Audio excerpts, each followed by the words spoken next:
भूमिका में भाव देते बतावन जला कि फिर लोरी वो हस्ती का नाम हो जब खाड़ बिजलियां लगे दाहिने हाथ में माई बन शक्ति विराजे और बाएं हाथ में माई दुर्गा विराजे। मतली का प्यार का निशानी यही मारकुंडी पहाड़ पर चट्टान के मरलन अपने तलवार से दूर फाट में होके आज भी इतिहास गवाबा गौर करेंगे। भूमिका में संकेत है मास्टर।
आप छाती में डंका पता जाए लो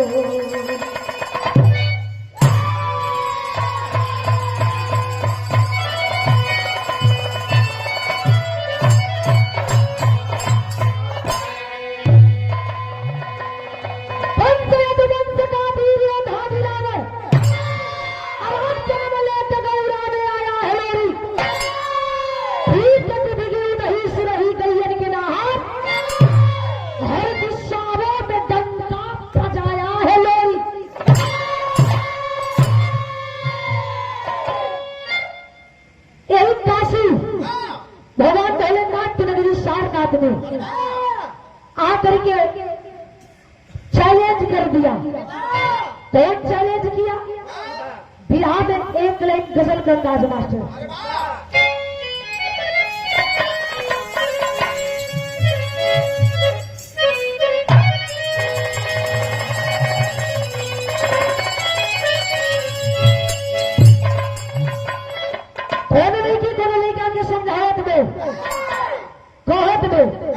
किला सुना हमारे बाप कैसे कहे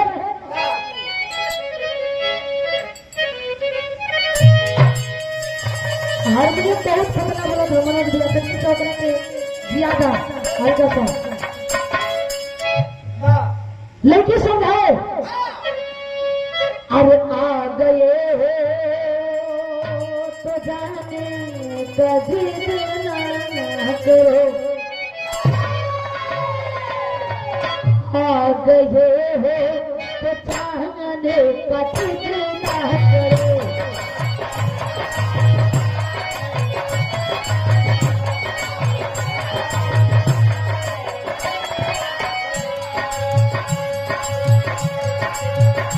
आ गए हो कचित ना करो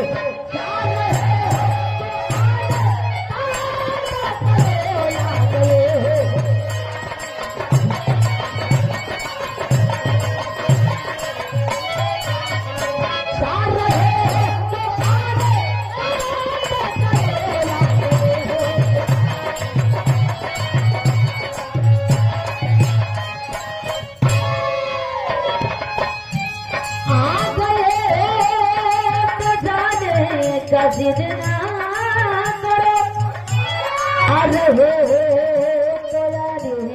वादा करो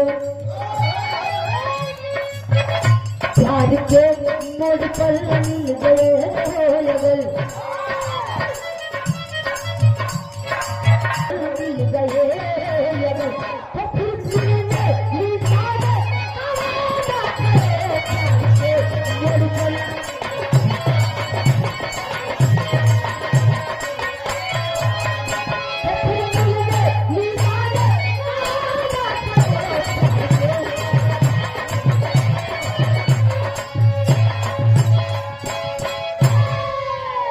और आशीर्वाद मिल गई हमने कभी भी दर्शावत नहीं काम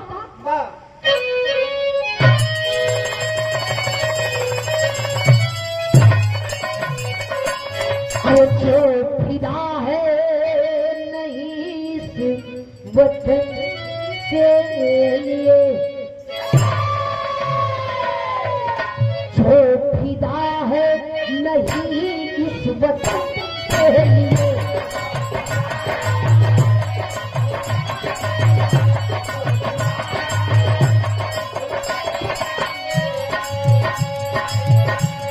खुदा है नहीं इस वतन के लिए इस जवानी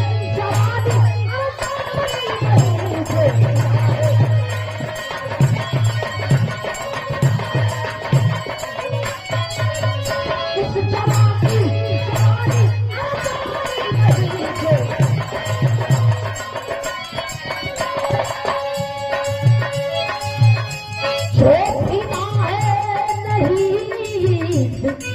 वतन के लिए उस जवा की जवानी नहीं जो लड़े ना मर्द या बरूमान पे जो लड़े ना मर्द या बरूमान जो लड़े ना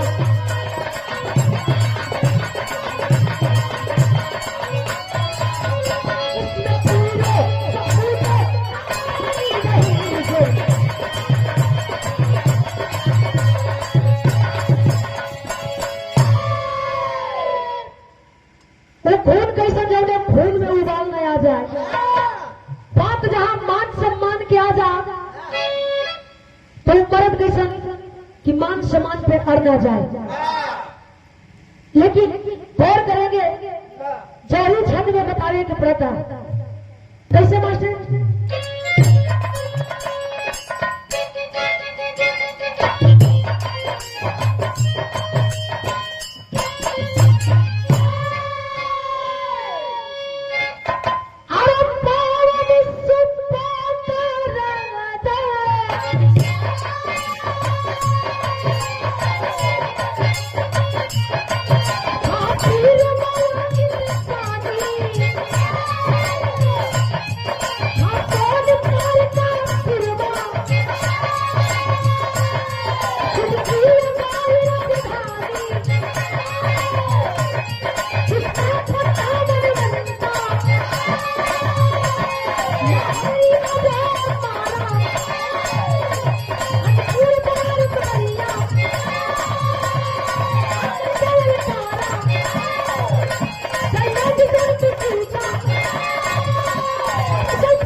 इतना काफी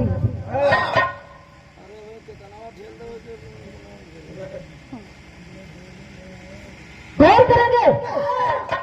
बालक शिवों का राजा था, तीर वाला इंसानी, जिसका पट्टा बनवासी मनमंता आकर के सोनपार से सारनाथ में ऐलान कैलस, कुश्ती का ऐलान किया, कुश्ती का ऐलान कैलस। ई बतिया सुनल के बिरहा में एक लाइन बड़ी मिजाजी गीत लगत मास्टर।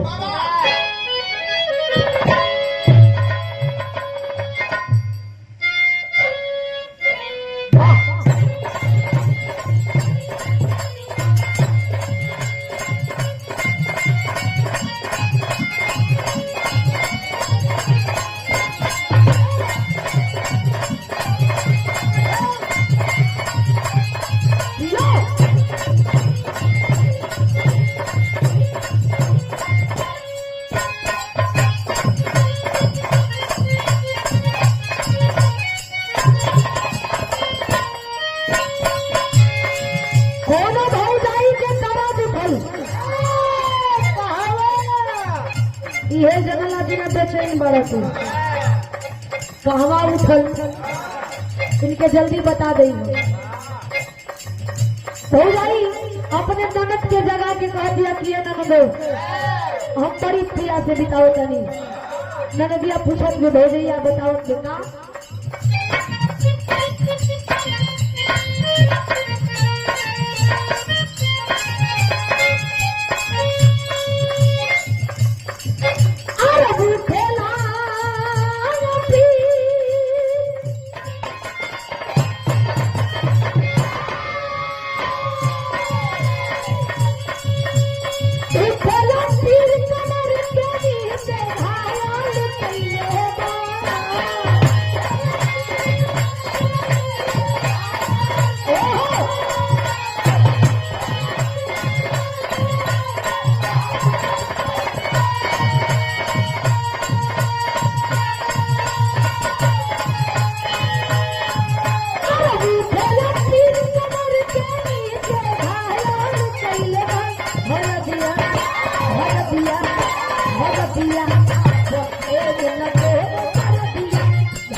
भगवान भोलेनाथ की नगरी में जोना धरती पर हर एक चीज का जोड़ा मिलेगा।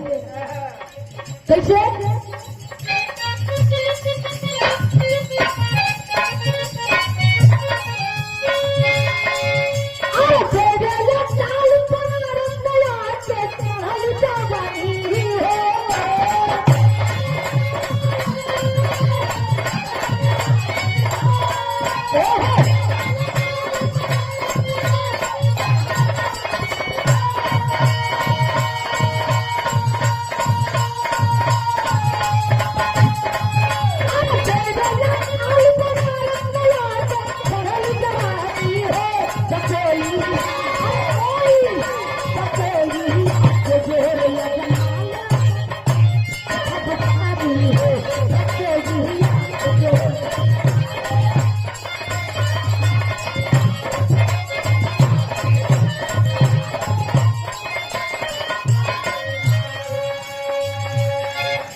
मनमंता इतनी बतिया गलत काफी नरेश राजा सुन ले कि अच्छा तोहर जोड़ा ना बका। तुरंत तक लिख लिख लिख लिख चिट्ठी लिख ललकार के चल गया। चिट्ठी लिखो चिट्ठिया लिखवा के भेजल कलन की आज के तीसर के दिन यही सारनाथ में कुश्ती का ऐलान करत बनी।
जो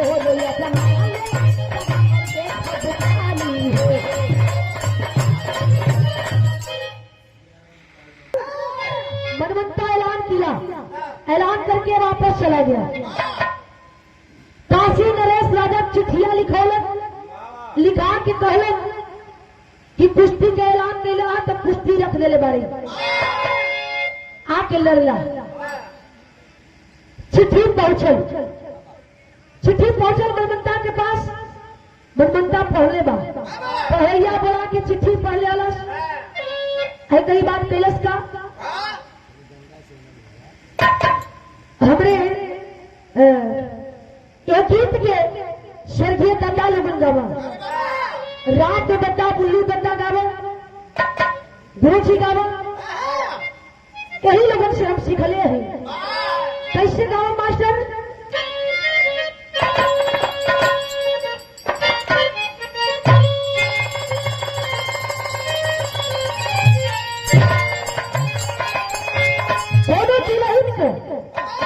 कसम बा मलाल बा कहत बेटा कहे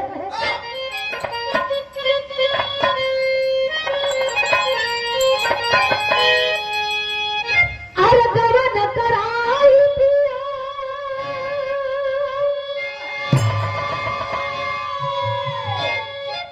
अरे तेरा बैठवना आज अपने कोई लड़िया आज लागल रे हाजीर मोही दगा देके, हाजीर मोही दगा देके आगल रे, मोही दगा देके आगल रे।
अखाड़वा पर पहुंचल बा, गठीली बदन शीशा के जैसे एकदम चमचम करत बे, छठीला लंगोटा कस के रियाज पानी मार के एकदम तैयार बा।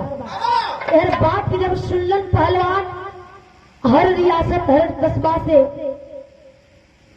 पहलवान ने बात के सुनलन, लड़े खातिर तैयार हो गई। कस के जंगिया लंगोटा चलल बड़न। कैसे? अरे चुकल हर जिला राज्य नामी कथा पहलवानवा, कछिया पटेट चाल ले वही खाना।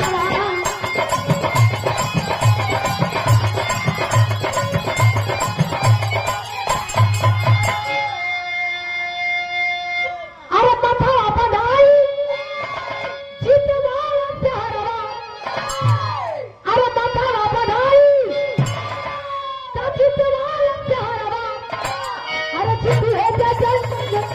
पहलवानी से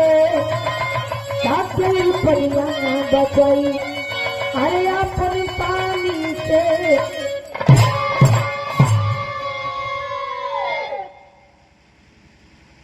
कलश की आ गई जबरी में इतना खून आई आके हमसे लड़ ले ललकारत बा एर पट्ठा पहलवान गाजीपुर बनारस बलिया चंदौली बाकी बलिया से लोरिक सौरू दत्ता भी चलल बड़े मुझे प्रस्ताव दे पहलवान पहुंचल बड़न अखाड़े पर जब पहुंचले दो चार पहलवान बड़ा कहल की कितना नदी ऐसा होला कि उनमें थोड़ा भी बारिश हो गई तो पानी उफान पर आ जाला और समुद्र हमेशा शांत रहेला गुरुजी।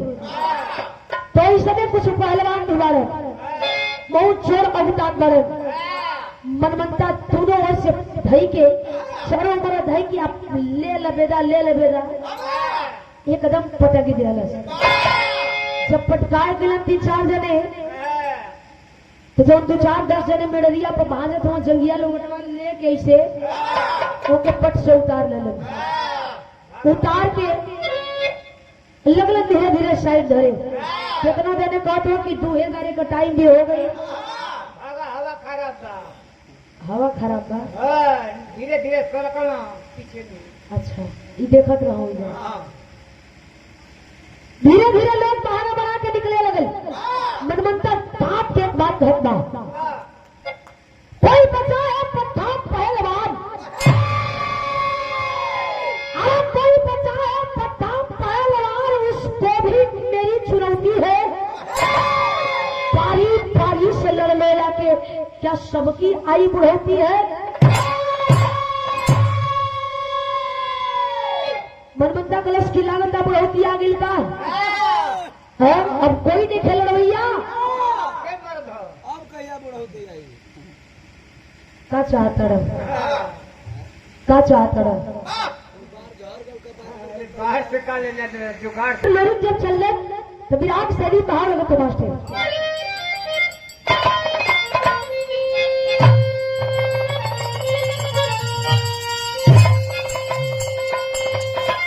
हाँ विराट शैली में भाव लगते हैं।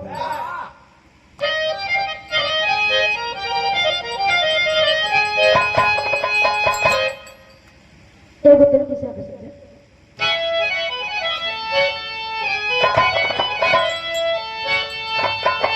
आवाज आई हिरके कैसे जाई परिया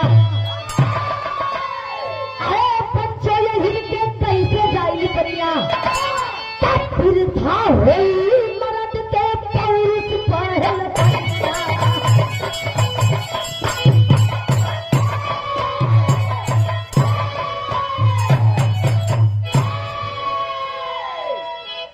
समझत है हम समझत है ए भैया अहिर के कैसे जाई परिया बिरलोरी के अखाड़े पर पहुंचल हुआ अखड़वा पर पहुंचल हुआ तैयार तनकी से गद्दा लगन का लोरी की लगत ले जौन की खाली फिरावे तो सूर्य की मिलेला।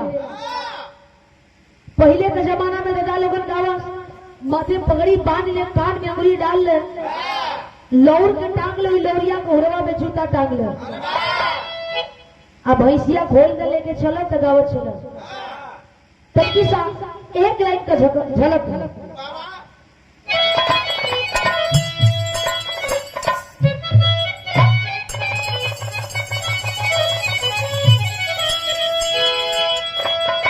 तब ही आचारी चलल बीरावा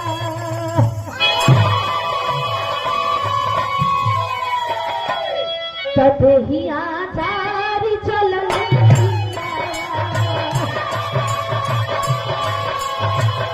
चलो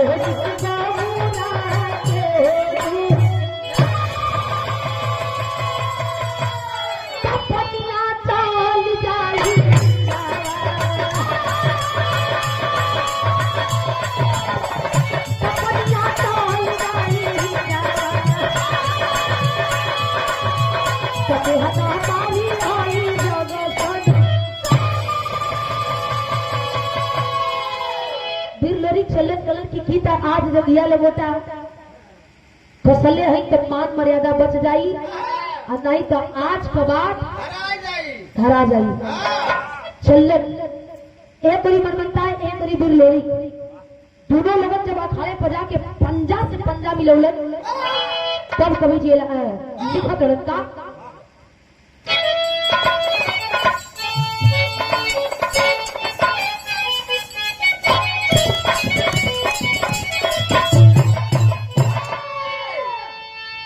हमारा पीर पैतन होते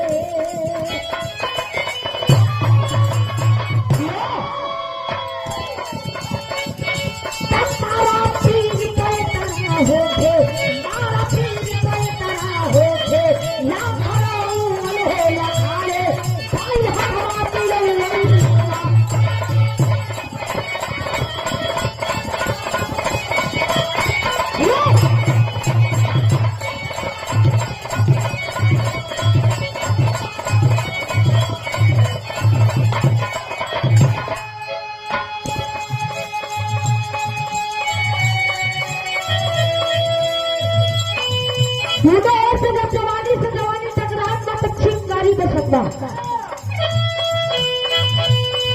ले जांगिया और लगोता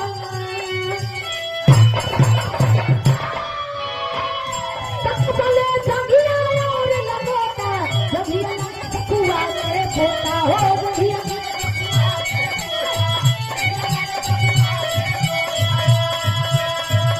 फूले लागल पता फूली जहिया जैसे तू समझे थी तब पूरा हो के लागल पूरा हो के लागल आज पाऊ लहे लगाए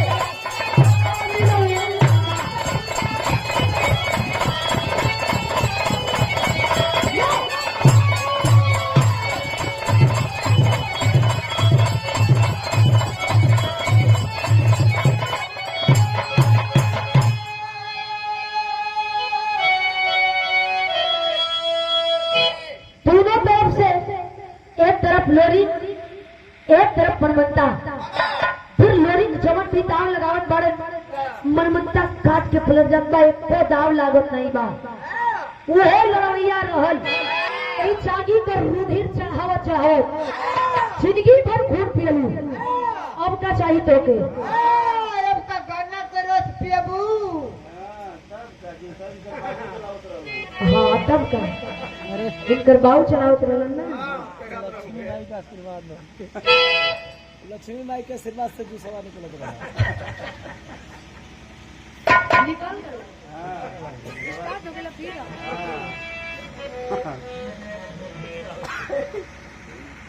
है पता है तू बड़ा छिट्टी और हट्टी इंसान हुआ कलंकी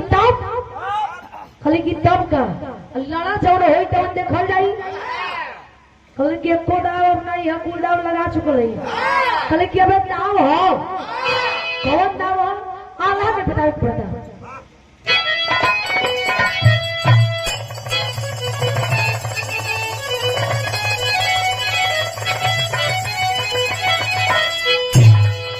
अरे कब नहीं हारई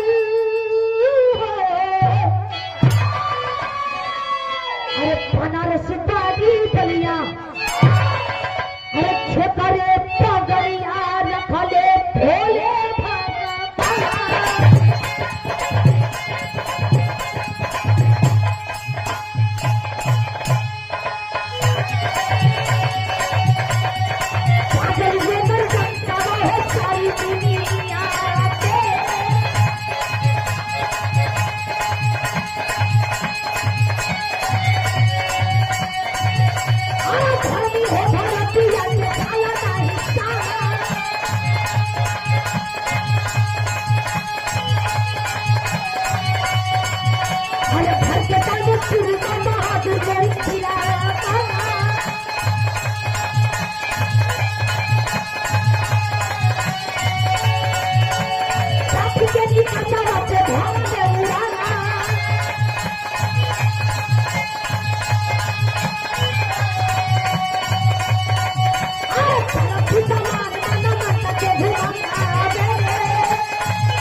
पूरा महफिल में तालियों के गड़गड़ाहट से शोर मच रहल बा। फिर लोरी एकदम जयकारा लग रहल बा। काशी नरेश राजा खड़ा हो गए कुर्सी छोड़ के, तो शाबाश लोरी। फिर लोरी मनमंता के घुमा के हम उठा के एक बेर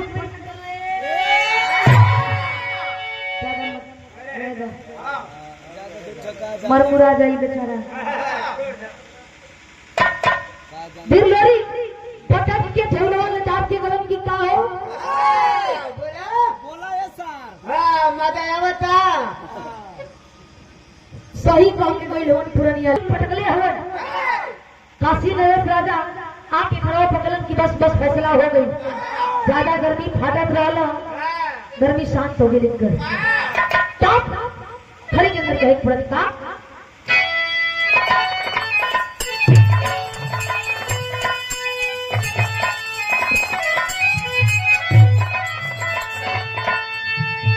और हलचल मचल नगर में एगो खाली एगो तनी घसक जा।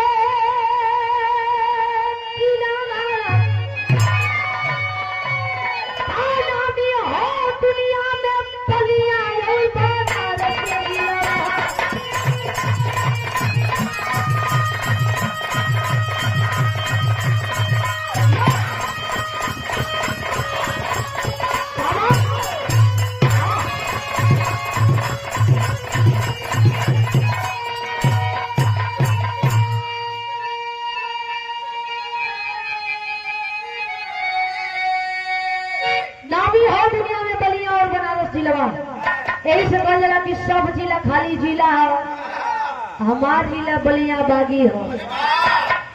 तब अरे जिला जीत में 10 रुपया और सोने तहार आज जीत के कुत्ती लाज बचवल कौरा के सरदार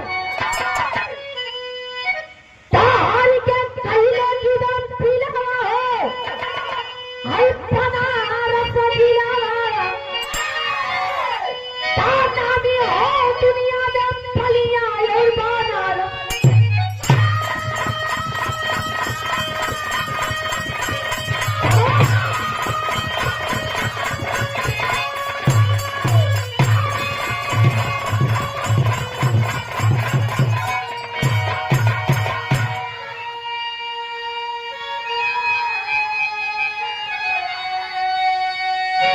काशी नरेश राजा लोरी के सुंदर ताज बांध के सोने का मुकुट एक घोड़ा इनाम दे तमाम असरफी जो हाथ दे करके सम्मानित की।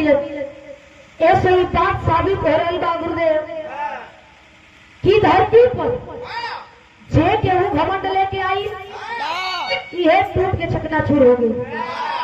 घमंड ना केहू के रहल हो ना रही। अगर जौने पेड़ में अहंकार नाम बगा